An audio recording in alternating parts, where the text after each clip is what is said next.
있으리로다. 아멘. 자, 오늘 이 말씀을 중심으로 해서 적진에서 그리스도인으로 살기. 아마 눈치를 채신 분이 있을 겁니다.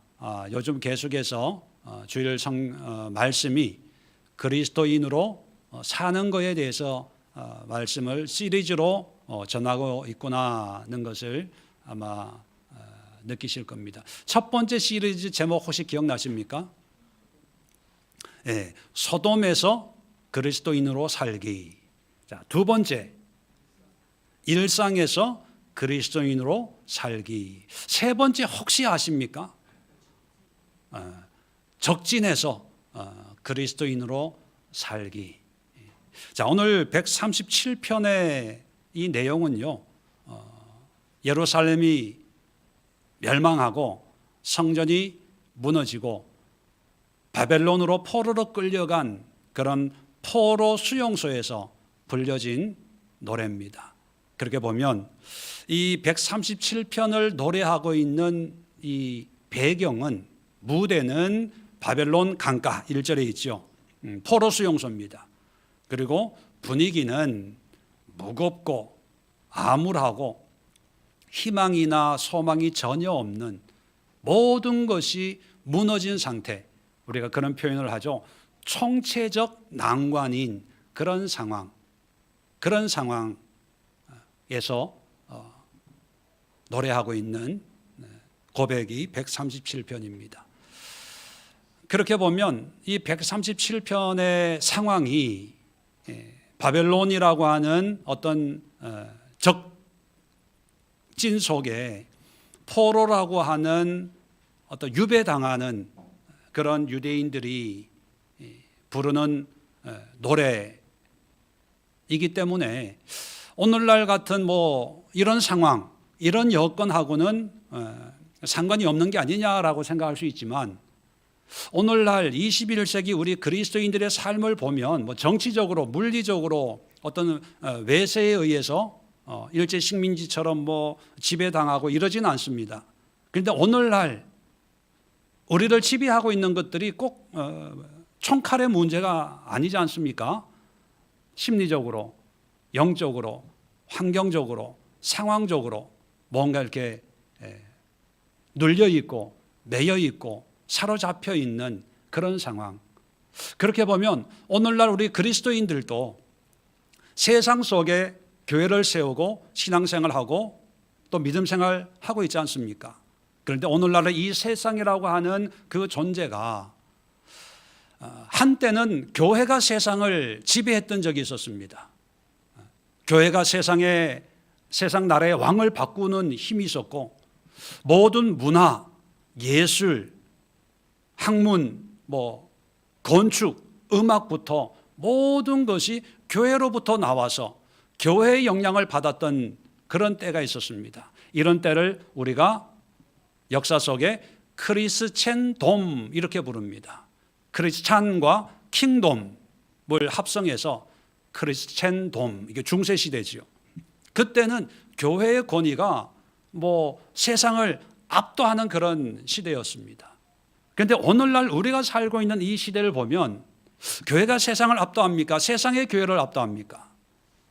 아마 느끼시겠지만 이제 교회가 힘을 점점 잃어버리고 오히려 세상의 영향이 교회에 들어오고 교회의 어떤 예배를 주관하고 우리의 삶을 주관하고, 요즘에는요 세상의 학문이 이제 신학에 영향을 미치는 그런 시대가 되었습니다. 이제는 교회의 말에 세상은 귀를 기울이기보다는 조롱하고 비웃는 그런 시대가 되었습니다. 이런 시대에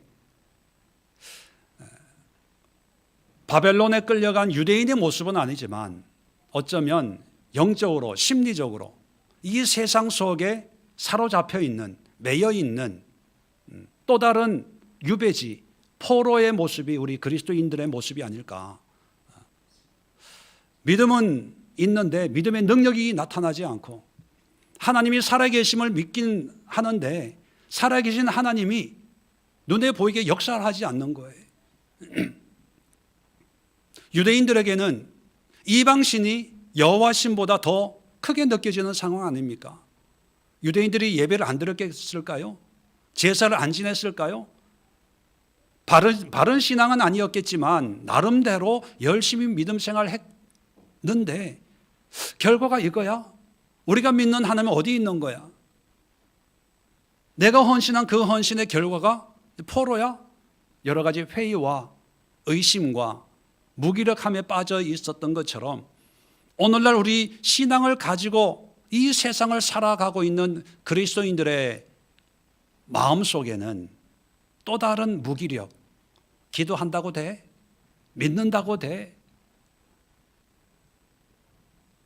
하나님이, 성경에 있는 하나님이 지금 내 삶 속에 어떻게 역사하는 거야? 보이지가 않아.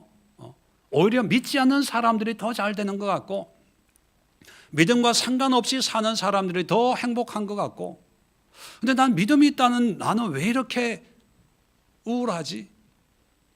우울증 약을 먹고 불면증 약을 먹으면서 교회 와서 열심히 찬양은 해요. 기도는 해요. 기쁘다고 얘기는 하는데 정작 내 마음엔 기쁨이 없어. 할렐루야 감사합니다. 찬양의 가사에 감사, 영광을 돌린다는 그 가사가 있어서 감사하지, 사실 내 마음은 감사가 아니라 화만 잔뜩. 그런 모습이 어쩌면 21세기 포로 생활이 아닐까 생각을 합니다. 자, 이런 상황에서 성경은 어떤 믿음, 어떤 삶을 살려고 말씀하고 있는지 오늘 137편을 통해서 세 가지로 우리의 삶의 분명한 의미와 목적을 다시 한번 확인하려고 합니다. 자, 1절부터 4절까지를 먼저 보면요. 1절입니다. 우리가 바벨론의 여러 강변 거기에 앉아서, 자, 이게 포롱 수용소입니다. 시온을 기억하며 울었도다. 자, 시온이라고 하는 것은 예루살렘이 있는 산이에요. 그 예루살렘을 생각하면서 울었다는 거죠. 자, 2절입니다. 그 중에 버드나무에 우리가 우리의 수금을 걸었나니. 여러분, 수금이라고 하는 것은 이 기타와 같은 연주하는 악기지요. 악기를 버드나무에 걸었어요. 악기를 가지고 연주를 해야 되는데 버드나무에 걸었다. 무슨 이유일까? 그 설명을 합니다. 3절에 이는 우리를 사로잡은 자가, 이제 바벨론 사람들이죠. 거기서 포로 수용소에서 우리에게 노래를 청하며, 야, 노래 한 곡 해봐, 이렇게 청한다는 거죠. 또 우리를 황폐하게 한 자가, 똑같은 표현입니다. 바벨론 사람들이 기쁨을 청하고, 자, 웃겨봐, 그렇게 얘기하는 거죠. 또 자기를 위하여 시온의 노래 중 하나를 노래하라 하미로다.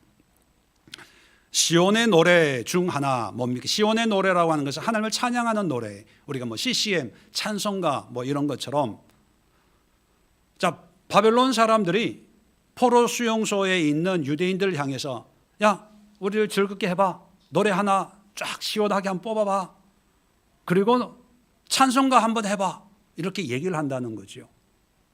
자, 이렇게 바벨론 사람들이 이런 것을 요구하는 것은 그들도 하나님을 알고 하나님을 찬양하고 싶어서 노래하라는 걸까요? 조롱하려고 하는 걸까요? 네, 비웃고 조롱하려고 하는 거죠. 참 비참한 그런 상황입니다. 자, 이런 상황에서 이 시편 저자는 난 노래 안 할 거야. 그들의 요구에 반응 안 할 거야. 그들이 하라고 한다고 나는 따라서 하지 않을 거야 라는 그런 의지의 고백으로 수금을 버드나무에 걸어요. 이 버드나무에 수금을 걸었다, 이게 참 표현이 참 재밌는데, 보통 하기 싫으면 나 안 할 거야 이렇게 해도 돼요. 근데 여러분, 이제 비유를 들어서 기타 치면서 찬양을 인도하는 인도자가 있는데 이런 상황에 빠졌다고 봅시다. 그래서 그 인도자는, 야, 이 세상 사람들이 요구하는 그런 음악, 그런 기쁨을 안 줄 거야, 나 찬양 안 해. 사람들 앞에서 노래 안 해. 그렇게 마음만 먹어도 돼요. 그런데 이 찬양 사역자가 교회에 들어오는 입구에다가, 대문에다가 기타를 걸어놓고 나 이제 찬양 안 할 거야 이랬다는 걸로 한번 비유해서 생각해 보세요. 수금을 걸었다는 것은요, 내 마음의 의지나 고백, 결단으로 끝나는 게 아니라 다른 사람들에게 보여주는 거예요. 나의 마음을. 그건 뭐냐면 앞으로 나한테 그런 요구하지 마. 나 안 할 거야. 바벨론 사람들 봤지? 나 안 해. 당신들이 하라고 한다고 나 할 사람 아니야. 그리고 지금은 하나님을 노래할 수 없어. 자, 4절 보세요. 우리가 이방 땅에서 어찌 여호와의 노래를 부를까? 여러분, 이방 땅에서 여호와의 찬양을 드리면 안 된다는 의미가 아니라 찬양을 해야 되죠. 근데 이 찬양은 뭡니까? 사람들이 즐기고 조롱하고 비웃는 용도로 그런 찬양은 안 하겠다는 거예요. 그러니까 나한테 그런 걸 요구하지 마. 그리고 포로 수용소에 있는 유대인들에게도 메시지가 가잖아요. 바벨론 사람들이 하란다고 다 따라하지 마세요. 그 사람들은 하나님을 믿으려고 하는 게 아니라 조롱하려고 하는 거예요. 비웃으려고 하는 거예요. 재미삼아 그러는 거예요. 여러분 착각하지 마세요. 그 사람들 앞에 하나님을 찬양하고 하나님의 말씀을 전하고 많은 사람 모아놓고 뭔가 복음을 선포한다고 그 사람들이 들을 줄 알아요? 착각하지 마세요. 그 사람들은 들으려고 모인 사람들이 아니라 이 사람들이 무슨 얘기하냐 궁금해서 온 사람들이에요. 재미삼아 온 사람들이에요. 호기심으로 온 사람들이에요. 1000명 모이고 10,000명 모이고 10만 명 모였다고 전도됐다고 착각하지 마세요. 그런 의미가 포도나무에 수금을 거는 거예요. 이게 무슨 뜻이냐면요, 적진 속에 있을 때 여러분 상황과 시대를 분별할 줄 알아야 돼요. 분별. 지금 상황이 이 사람들이 요구하는 것이 하나님을 믿으려고 하는 것인지 아니면 자기의 어떤 호기심이나 목적을 이루기 위해서 그러는 건지 분별해야 돼요.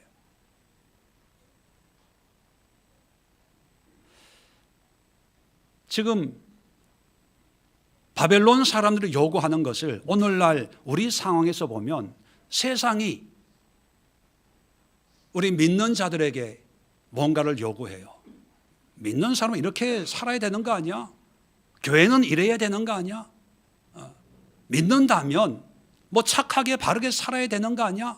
그런 기대가 있습니다. 그 기대가 나쁜 건 아니지만 그들이 원한다고 그렇게 대해주고 그렇게 반응을 해준다고 해서 세상이 바뀔까요? 여러분, 우리는 참 순진해요. 내가 이렇게 하면 세상이 바뀔 거야. 진심으로 이렇게 얘기하면 저 사람이 듣고 내 마음을 이해할 거야. 그래서 계속 그렇게 해주죠. 근데 세상은 더 요구해요. 그런 말이 있죠.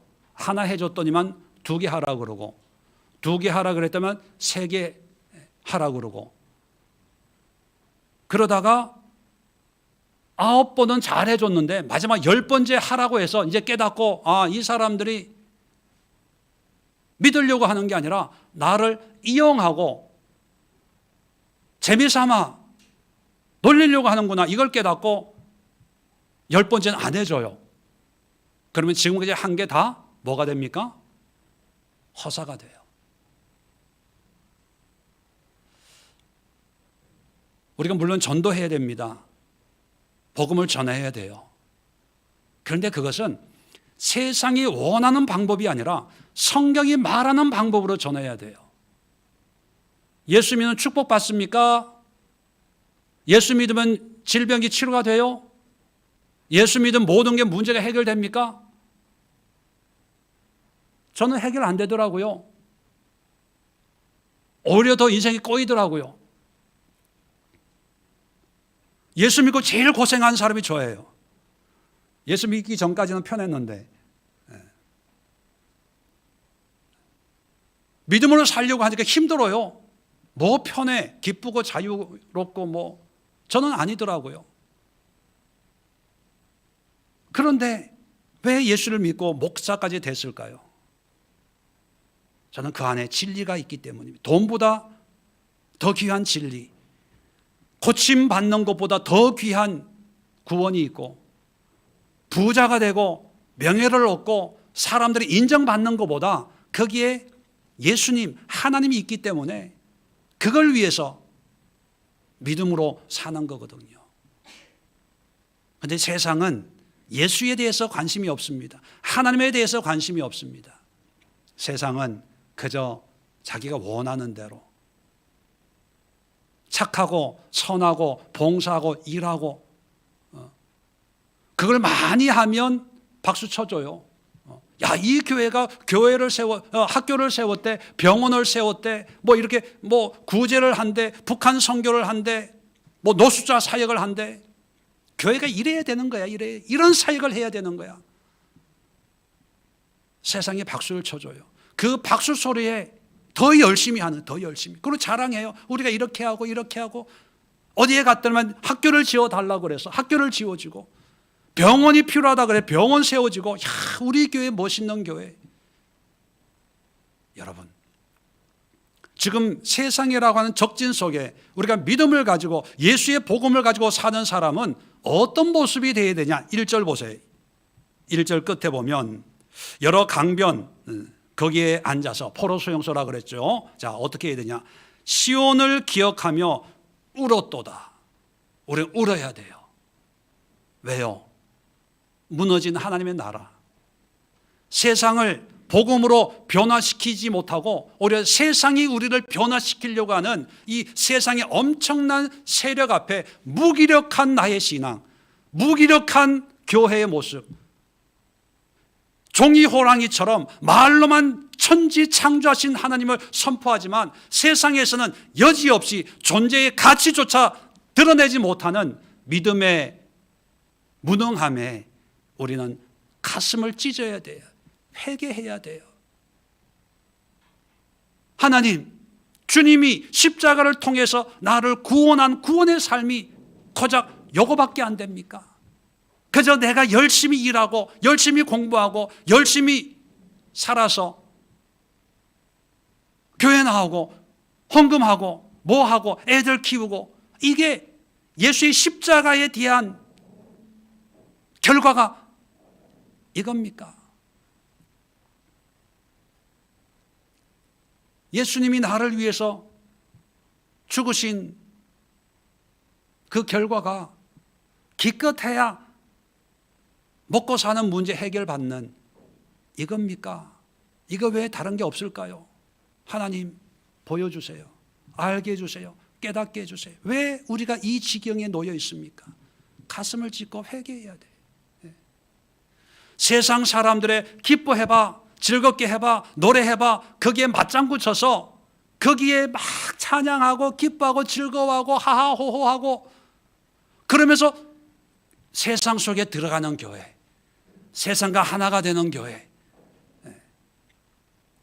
세상과 같이 호흡하면서 복음을 전하고 찬양을 하고 하나님의 기쁨을 전하고, 그런 모양과 모습은 좋아요. 그런데 여러분, 이거 아셔야 돼요. 지금 이 시대는요, 교회가 세상을 향해서 전하는 그 메시지에 세상은 귀를 기울이지 않아요. 왜요? 세상 사람들도 이제는 들었거든요. 알거든요. 세상이 원하는 것은 포로로 이방 땅에 끌려왔지만 환경과 상의 변함없이 그리스도인의 삶, 여호와 하나님을 믿는 믿음의 삶을 보여주는 것밖에 없어요. 이제 구호가 통하지 않아요. 슬로건이 통하지 않아요. 세상 사람이 얘기하는 건 믿는데 목사가 얘기하면 안 믿어요. 이제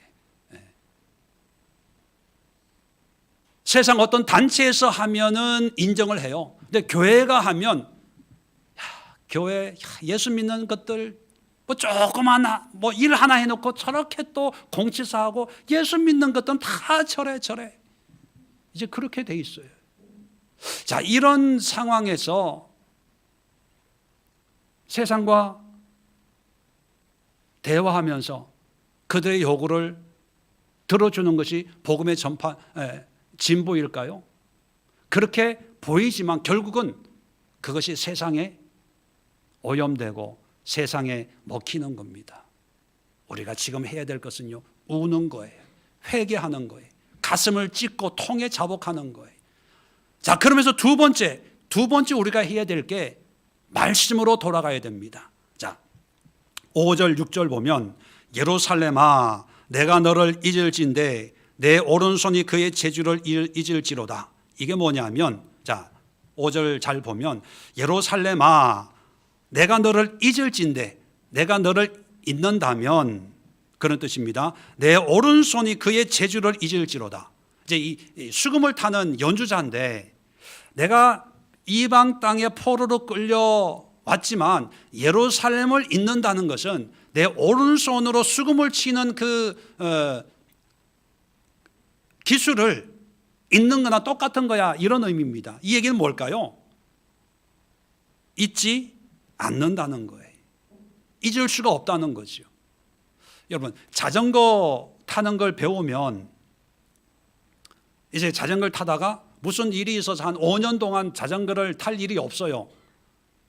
그럼 5년 뒤에 자전거 타면 타요, 못 타요? 타요. 그렇죠? 영어나 이런 건 잊어버리지만 우리가 기술을 이렇게 몸으로 배운 거는 뭐 좀 서투를 수 있지만 타면 또 타요. 자, 오른손의 재주를 잊는다는 것은 잊을 수 없다는 얘기예요. 그것처럼 예루살렘을 잊을 수가 없다, 꼭 기억하겠다, 그런 뜻입니다. 강조형이지요. 자, 6절도 똑같은 의미입니다. 6절 볼까요? 내가 예루살렘을 기억하지 아니하거나 내가 가장 즐거워하는 것보다 더 즐거워하지 아니한다면 내 혀가 내 천장에 붙을지로다. 이게 찬양하는 찬양 사역자니까 혀가 천장에 딱 붙으면 찬양을 못 하잖아요. 그죠? 그러니까 찬양을 할 수 없이 천장에 붙을 일이 있다 없다? 없는 것처럼 예루살렘을 기억하지 아니한다. 이건 뭐냐면 반어법이지요. 꼭 기억하겠다, 그런 뜻입니다. 그리고 내가 가장 즐거워하는 것보다 더 즐거워 아니할진대, 반어법에 가장 즐거워하겠다. 다시 말하면 예루살렘을 최고로 즐거워하겠다, 그런 뜻이에요. 그러면 예루살렘이 뭘 의미하는 걸까요? 그저 고국, 고향을 의미하는 어떤 지역적인 의미가 아니라 바로 하나님을 의미하는 거예요. 예루살렘, 하나님이 임재하시는 거룩한 성의 의미, 물론 잃어버린 도시지만 그 도시는 무너지고 성전은 무너졌지만 여전히 그곳에 임재하고 있는 하나님을 늘 기억하겠다. 내가 즐거워하는 어떤 것보다 최고로 하나님만을 즐거워하겠다, 이 고백인 거지요. 자, 그렇다면 포로로 적진 속에 살고 있는 사람들에게 가장 기쁨은 뭐가 되어야 됩니까? 하나님이 되어야 되는 거죠. 또 늘 묵상하고 생각하고 사모해야 될 분이 바로 하나님입니다. 자, 그래서 역사적으로도 보면 유대인들이 포로로 끌려가서 그들이 한 게 뭐냐면 성전 제사가 이제 끝이 납니다. 왜? 성전이 없으니까. 자, 그래서 이 유대인들이 포로로 끌려가서 왜 하나님이 우리를 포로로 끌려오게 했을까? 이제 처음에는 의문을 가지고 있다가 이 의문을 풀어야 되겠다라고 해서 시작한 게 성경을 연구하는 거였습니다. 도대체 성경에 뭐라고 기록되어 있길래 하나님이 우리에게 이렇게 잔인하게 심판을 하시냐? 그래서 성전을 연구하는 사람들이 생겨나게 됐습니다. 그 사람들 바로 예수님 당시의 서기관들입니다. 그리고 성경을 연구하고 하나 깨달았어요. 그게 뭐냐면 말씀대로 살지 못해서 하나님이 화를 내셔서 우리를 심판하는 거다. 그래서 말씀으로 돌아가자. 그래서 말씀에 철저하게 살아가는 무리가 생겼는데 그들이 누굽니까? 그게 바리새인들이에요. 그래서 에스더서나 느헤미야서를 보면 에스더에 대해서 뭐라고 얘기하냐면 학사 겸 제사장 에스더 이렇게 얘기합니다. 제사장인데 제사장이 할 일이 없는 거예요. 에스더가 아니라 에스라. 에스더라 그랬죠. 에스라. 비슷해가지고 헷갈렸나 봐요. 제사장, 성전이 없으니까 제사를 드릴 수 없으니까 이 사람들이 학자, 성경을 연구했습니다. 자, 연구하는 건 좋은데, 그런데 문제는 뭐냐 하면 성경 연구를 통해서 뭐에 집중했습니까? 하나님의 율법에. 먹을 거 먹고, 먹지 말라고 하는 거 안 먹고, 하라고 한 거 하고, 하지 말라고 한 거 안 하고, 아주 철저하게 그렇게 율법에 집중하게 됐는데, 문제는 뭐냐면 율법에 집중하면서 누구를 잃어버렸나요? 하나님을 잃어버린 거예요. 자, 여기에 대해서는 요즘 우리가 3부 예배 때 산상설교에 아주 자세하게 나옵니다. 오늘 오후에 있을 3부 예배 때도 바로 이걸 예수님이 이걸 신랄하게 서기관과 바리새인들에게 비난하고 있는 거예요. 자, 서기관 바리새인들은 열심 있는 신앙을 주장을 했어요. 이렇게 내가 율법으로 흠이 없는 삶을 살고 일주일에 2번 금식하고 저런 세리와 같은 삶을 살지 않고 이렇게 살고 있는 것을 하나님 너무 감사합니다. 얼마나 당당하고 열심히 있고 누구에게도 자타가 공인하는 그런 믿음 좋은 사람이었어요. 구원의 1등석을 차지할 사람들이라고 여긴 거죠. 그런데 정작 하나님이신 예수님이 와서 그들에게 내리신 평가는 전혀 달라요. 독사의 자식이에요. 사탄의 자식이에요. 회칠한 무덤이에요. 화 있을진저 저주받아라 이것더라 이런 뜻이거든요. 왜 그랬을까요? 열심 있는 신앙일 수는 있지만 바른 신앙은 아니었던 거예요. 여러분, 적진 속에서 우리는 열심 있는 신앙보다 더 중요한 가치가 어디에 둬야 되냐면 바른 신앙에 있어야 돼요. 바른 신앙. 한때 우리 기독교가 얼마나 열심을 강조했습니까? 열심. 새벽 기도부터 거의 매일 교회 예배에 있고 기도원, 금식 기도, 열심. 그게 나쁜 게 아니에요. 문제는 바른 신앙으로 열심이어야 되는데 그게 열심만 남은 거예요. 누구를 잃어버렸어요? 예수를 잃어버렸어요. 구원은 받았다고 얘기합니다. 근데 예수를 잃어버렸어요. 직분은 받았어요. 목사가 되고 장로가 되고 권사가 되고 안수집사가 되고 서리집사가 되고 직분은 받았는데 내 마음에 예수가 없어져 버렸어요. 예배는 열심히 참석해요. 봉사는 열심히 해요. 전도회 열심히 하고 교회 봉사, 교회 일이라면 이제 5월 19일 보세요. 5월 19일 이제 주차장에서 바베큐 하잖아요. 2주 전부터 남전도에서 와가지고 막 준비할 거예요. 막. 여전도에서 3주 전부터 무슨 열심히. 목사님, 준비하기 위해서 예배를 못 들을 테니까 그렇게 알고 계세요. 우리 교회에 그런 분이 계시다는 게 아니라 일반적으로 이제 그런. 네. 식사 준비 나 혼자 할 테니까 목사님 걱정하지 마세요.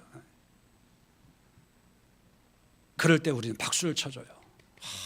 열심히. 우리 교회 암흑의 권사님이 있어야 돼. 우리 교회 암흑 집사가 있어야 돼. 저분은 정말 헌신적인 분이야. 그런데 예수가 없어.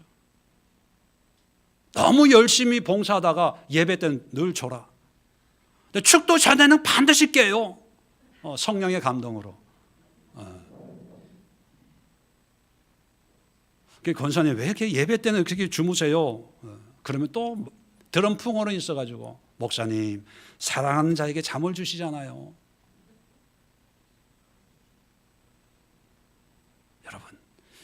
적진 속에 있을 때 우리는 하는 일을 중단을 해야 돼요. 찬양하면 수금을 걸어 놓으세요. 봉사하면 봉사의 일을 걸어 놓으세요. 쉬세요. 중단하세요.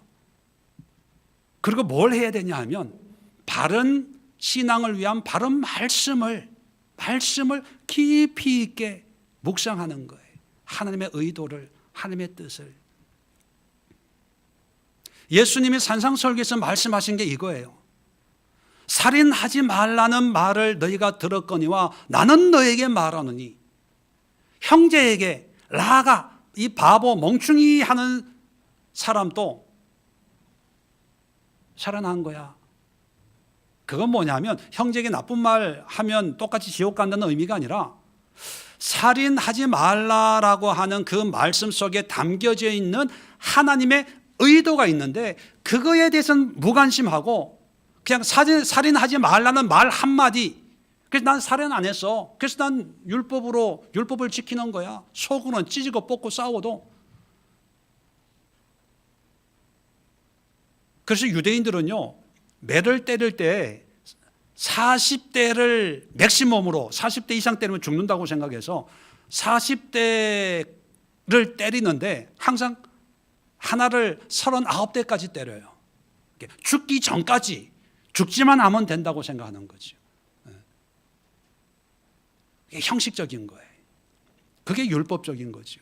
여러분, 오늘날 우리의 신앙이, 우리의 믿음이, 우리의 교회들이, 우리 예수교회뿐만 아니고 이 시대의 교회들이 왜 세상에 이렇게 욕을 먹고 있고, 왜 이렇게 영적인 영향력이 없어지고 오히려 세상의 어떤 유행과 흐름이 교회에 들어와서 교회도 세상처럼 이런 분위기를 좋아하고 그런 교회가 부흥이 되고 그런 어떤 영적인 분위기가 사람들에게 편안을 주고 이런 시대에 우리가 해야 될 것은 더 많은 봉사, 더 많은 사역, 더 많은 일, 더 열심히, 이게 아니라 하던 일을 잠깐 멈추고 말씀으로 들어가야 돼요. 성경. 하나님은 성경만을 통해서 우리에게 말씀하잖아요. 성경을 통해서만 하나님이 어떤 분인가 얘기하고 있잖아요. 그렇다면 우리는 성경으로 돌아가야 돼요.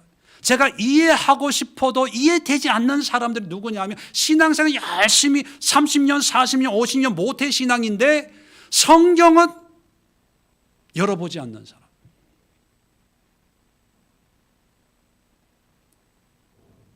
그런 분에게는요, 성경은 어떤 역할이냐 하면 그 운전 시험 보는 교재에 지나지 않아요. 여러분, 운전하면서 운전 시험 봤던 그 교재 보고 있는 분 계세요? 그 교재는 시험 볼 때만 보는 거예요. 그죠? 다 외워가지고 몇 점 이상만, 그것만, 면허증만 따면 거의 평생 운전 교본을 볼 일이 없어요. 있으면 책꽂이에 있어도 그거 버려요. 필요 없다고. 왜? 그냥 익숙한 삶의 어떤 모습. 운전하면서 배우는 어떤 그런 일상적인 것들 있잖아요. 그게 이제 경험으로 축적되다 보니까 굳이 교재 이게 알 필요도 없고, 또 그렇다고 꼭 모른다고 해서 손해보는 것도 없어요. 왜? 빨간불엔 서고 파란불엔 가고, 그죠? 요령껏 남들 하는 대로 따라서 운전하고 뭐 하면 되니까 그렇게 불편하지가 않아요. 알면 좋지만 모른다고 해도 그렇게 손해가 안 나요. 마찬가지로 성경을 안 봐도 신앙생활 하는데 그렇게 문제가 안 돼요. 그냥 주일 되면 교회 가고, 설교 시간에 그냥 앉아서 견디면 언젠가는 끝이 나고, 끝이 나면 밥 나오고, 밥 먹고 집에 오면 되고, 그러면 주일을 지킨 거고. 알면 좋지만 모른다고 해도 신앙생활 하는데 별로, 그리고 남들 하는 대로 따라가면 돼. 봉사한다 그러면 그냥 시간 되면 나가서 뭐 하고, 또 내가 바쁘면 또 내가 뭐 바쁜 대로 또 못 나갑니다, 못 합니다, 뭐 하면 되고, 굳이 뭐 근데 문제는요, 성경은 교재가 아니라, 운전 교재가 아니라 뭐냐면 내비게이션이에요. 내비게이션을 따라서 오른쪽 왼쪽 해야 목적지에 도착을 하는데, 그죠? 교재처럼 사용한다는 거예요. 여러분, 지금 우리가 해야 될 것은요, 교회가 더 많은 사역을 통해서 교회 이름을 세상 사람들에게, 지역에 드러내고, 야, 교회가 이런 일을 했어, 또 교회가 이런 좋은 자선 사업을 했어, 교회가 이런 걸, 그래서 교회의 어떤 기독교의 호감도를 끌어올리는 그런 시대는 지났어요. 왜? 이제 더 안 먹혀요. 세상이 더 힘을 가지고 우리를 지배하는 시대에 우리가 뭘 한다고요? 한때는 교회가 건축을 하면 세상 사람들이 몰려왔어요. 왜? 교회가 제일 큰 교회고, 건물이 크고. 그래서 한때는 건물로 세상과 경쟁을 했어요. 그런데요, 이제는 경쟁이 안 돼. 왜? 세상이 너무 좋아. 백화점 한번 가보세요. 쇼핑센터 한번 가보세요. 너무 좋은데 교회가 아무리 좋은 시설을 해도 그런 거에 익숙한 사람들이 교회에 와서 좋다 이렇게 얘기를 안 해요. 감동을 안 받아요. 이제 저희 교회는 아예 그런 걸 안 하잖아요. 우리가 뭘 해야 되냐? 세상이 할 수 없는 것, 그게 영성이에요. 영성으로 우리는 하나님에 대해서 연구하고, 하나님을 알고, 하나님을 경험하고, 하나님의 어떤 뜻이 어디에 있는지 이걸 깊이 파는 그 기회가 언제냐? 적진 속에 있을 때예요. 왜 하나님이 예루살렘을 멸망시키고 성전을 산산에 깨부시고 그리고 수백 킬로 떨어진 바벨론의 포로로 끌려가게 했을까? 당신은 포로들이 다 똑똑한 사람들입니다. 에스겔, 다니엘 같은 이런 사람들. 물론 하나님의 계획이어서 잘은 모르지만 제 생각은 뭐냐 하면, 예루살렘에 그냥 두고 성전이 그대로 있으면 이 사람들이 또 뭘 하겠어요? 바벨론의 식민지 지배를 받고 있더라도 틈만 나면 성전에 가서 제사하고 예배 드리고 율법을 지키려고 그러려고, 그러면 하나님이 뭔가 이렇게 불쌍히 여겨서 우리를 독립시켜 주지 않을까? 또 그렇게 생각할 수 있을 것 같아서 하나님이 아예 성전 예배 드리지 마, 절기 지키지 마, 제사 드리지 마, 아예 문을 닫아버리는 거예요. 그래서 이영만리 떠나보내서 제발 좀 습관적으로 반복적으로 형식적으로 보여주기식으로 하는 그것 좀 버리고 좀 포로 수용소에 가서 말씀 봐, 말씀. 내가 뭘 원하는 거 있는지, 예배와 제사의 의미가 뭔지, 왜 내가 율법을 지키라고 했는지, 왜 십계명을 줬는지 그걸 좀 공부 좀 해봐라, 이런 마음이었을 거예요. 왜냐하면 성경에 나와 있거든요. 이사야서에 보면 너희들이 드리는 수만의 그 제물의 짐승의 기름에 내가 학을 띠겠다. 말라기에는 뭐라고 말씀하시냐면, 야, 누가 제발 성전 문 좀 닫았으면 좋겠다. 누가 닫을 사람 없어? 우리 식으로 얘기하면 교회 좀 문 닫아, 예배 못 오게. 왜 그렇습니까? 예배가 필요 없다는 얘기가 아니에요. 예배를 원하지만 하나님이 원하시는 예배가 아니라 형식적인 예배예요. 빨리 예배 드리고 일하러 가야지, 빨리 예배 드리고 말씀을 지켰다는 위로를 받아야지. 하나님의 마음이 없는 거예요. 하나님의 뜻이 없는 거예요. 이럴 때는 예배 드리지 마, 오지 마, 하지 마. 그래도 이 사람이 또 열심히 하는 거예요. 그래서 무너뜨리는 거죠.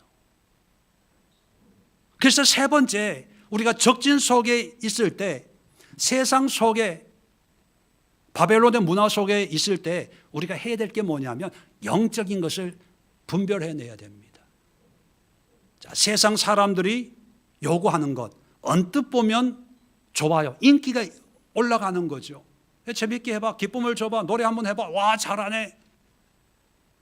100명 모이다가 1000명 모이다가 10,000명 모여. 그럼 와, 그런데 여러분, 역사를 보면요, 무너지지 않을 것 같은 이 바벨론이 예루살렘을 멸망시키고 50년 만에 망해요. 50년. 539년에 페르시아 고레스 왕에 의해서 바벨론이 멸망을 당하고, 고레스가 이제 유대 포로를 석방을 시켜주죠. 50년을 안 가는 거예요. 그런데 이 당시는 그게 모르니까 이 바벨론이 영원할 줄 아는 거예요. 그래서 바벨론의 지지와 바벨론의 인정과 바벨론의 박수 소리가 곧 성공이다, 이렇게 생각할 수 있는 그런 상황이었죠. 자, 그런데 7절 보세요. 여호와여, 예루살렘이 멸망하는 날을 기억하시고 에돔 자손을 치소서. 그들의 말이 헐어버리라 그 기초까지 헐어버리라 하였나이다. 에돔 자손에 대한 저주를 얘기하고 있어요. 자, 8절입니다. 멸망할 딸 바벨론아, 이제 바벨론을 얘기하고 있습니다. 내가 우리에게 행한 대로 내게 갚는 자가 복이 있으리로다. 내 어린 것들을 바위에 맺히는 자는 복이 있으리로다. 어린 것을 맺히는 자. 아마 바벨론 또 유다를 정복할 때 아이들을 학살하고 뭐 옛날 전쟁 다 그랬으니까, 여러분, 이것은 단순히 복수를 얘기하는 게 아니라, 복수의 차원이 아니라, 에돔은 에서의 후손입니다. 이스라엘의 형제 민족이에요. 그런데 이 에돔이 바벨론 편에 서서 유다의 멸망을 부추긴 거죠. 그리고 바벨론은 뭐 말할 것도 없이 이제 족국이죠. 에돔을 저주하고 바벨론을 저주하는 것은 어떤 의미냐면, 원수를 갚아주세요, 복수해주세요 라는 의미를 떠나서 뭐냐면, 이제 진짜 우리의 원수가 누구인지를 이제 알게 되는 거예요. 우리의 적이 누구인가, 피아가 구별되는 거죠.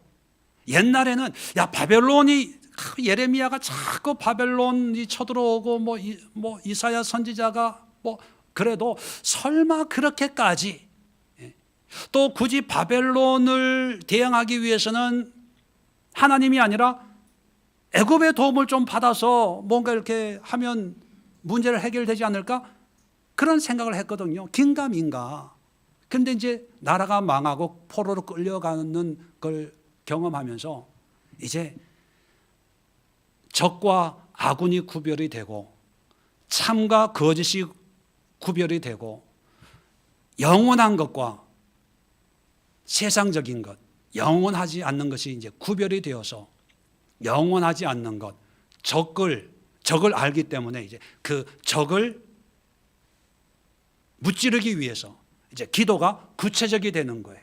에돔을 기억하여 주옵소서. 저들이 우리에게 이런 말을 했습니다. 바벨론을 기억하여 주옵소서. 저들이 우리에게 이런 짓을 했습니다. 그전에는 어울려 살고 싶었어요. 뭐 그렇게 뭐 이렇게 따지고 뭐 그래, 좋은 게 좋은 거지. 옛날에는 구별이 없었어요.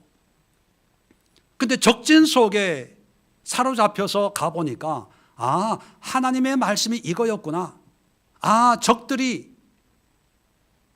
계획이 이런 거였구나. 이게 구별이 되는 거죠. 자, 그래서 그 구별을 통해서 이 137편의 이 저자는 아까 말씀드린 것처럼 하나님만을 붙들겠습니다. 영원한 것을 붙들겠습니다. 진리만을 붙들겠습니다. 영의 생명의 근원이신 하나님의 말씀만을 붙들겠습니다. 이게 분별이 되는 거예요. 여러분, 우리가 이 세상에 살면서 필요한 것들이 많아요. 돈도 필요해요. 명예도 필요해요. 어떤 권세도 필요해요. 그런데 그게 다 필요 없다는 얘기가 아닙니다. 다 버리라는 얘기가 아니라 10년을 쓸 수 있는 게 있고 20년을 붙들고 있을 수 있는 게 있고 50년을 쓸 수 있는 게 있고 또 영원히 붙잡아야 될 게 있다는 거죠. 그걸 분별하라는 거예요. 돈 필요해요. 그러나 돈을 붙잡지만 그 돈이 나의 전부라고 착각해서는 안 된다는 거죠. 10년 동안 난 돈을 위해서 일할 거야. 열심히 돈 벌어야지요. 그러나 그 돈에 노예가 되는 게 아니라 물질을 다스리고 지배하는 그런 마음가짐을 늘 가져야 되고, 명예도 필요해요. 그런 명예가 필요한 사람들에게. 그러나 그 명예가 나의 전부가 되지 않도록, 나의 50까지는 명예를 위해서 살고 그 이후에는 영원한 것을 위해서, 하나님을 위해서 살겠노라. 간단히 말씀드리면, 유한한 세상에 유한한 것을 가지고 살지만 영원한 것을 결코 놓쳐서는 안 된다는 거예요. 영원한 것은 하나님밖에 없습니다. 말씀드린 것처럼 바벨론 또 50년을 가지 않아요. 그런데 사람들은 내일을 모르니까 그게 영원한 줄 알고 이게 영원이라고 붙잡아요. 근데 우리는 압니다. 이 세상에 어떤 것도 영원한 건 없어요. 영원한 건 오직 예수 그리스도, 하나님 한 분밖에. 영적인 것 외에는 다 유한합니다. 그래서 우리가 비록 적진에서 포로로 살고 있지만 영원한 것, 근극적인 것, 진리의 것을 늘 붙들고 살 때 사람들은 적진 속에 있는 그런 포로로 조롱을 해요. 노래 한번 불러봐, 재밌게 한번 해봐, 웃겨봐, 너희가 믿는 찬송가 한번 불러봐 라고 하지만, 우리는 그런 적들 속에 살고 있지만 우리의 마음에는 영원하신 하나님, 변함없는 하나님, 하나님의 은혜와 능력 가운데 늘 기쁨과 감사함으로 소망 가지고 당당하게 살아낼 수 있는 그런 그리스도인의 삶이 될 수 있다는 것입니다. 여러분, 이제 예배를 마치면 또 다른 세상 속에 여러분이 나아가게 될 것입니다. 그냥 가지 마시고 오늘 137편의 이 말씀이 주시는 이 세 가지 준비, 이 각오를 가지고 나아갈 수 있는 우리 예수의 성도들 되기를 주님의 이름으로 간절히 축원을 드립니다. 기도하겠습니다. 좋으신 하나님 아버지, 은혜와 사랑을 감사합니다. 어느새 세상을 변화시키는 그런 교회가 아니라 세상의 영향을 받을 수밖에 없는 상황에 놓여 있는 교회가 되고 말았습니다. 그러나 그럼에도 불구하고 여전히 역사하시는 하나님 앞에 우리의 삶을 드리고 우리의 마음을 드리고 믿음을 드려서 하나님의 영광을 바라보고 하나님을 예배하고 찬양하는 그런 삶을 살기를 원합니다. 하나님, 우리에게 시대를 분별하는 분별력을 주시고 깊은 말씀을 분별할 수 있는 영적인 통찰력을 주시고 또 하나님의 영원한 것을 붙잡을 수 있는 분별력과 결단을 허락해 주셔서 세상 속에 살아가는 우리의 삶이 기쁨과 감사로 능력 있는 그리스도의 삶으로 주님의 인도함이 있기를 기도합니다. 이제는 우리 주 예수 그리스도의 은혜와 하나님 아버지의 크고 놀라운 사랑하심과 성령의 교통하심이 거룩한 헌신과 결단으로 삶의 현장으로 나아가는 모든 주의 백성들 머리머리 위에, 그리고 가정과 직장과 일터와 이 나라의 민족 세계 열방 위에, 모든 선교지 위에 지금부터 영원까지 함께하옵시기를 간절히 축원드리옵나이다. 아멘.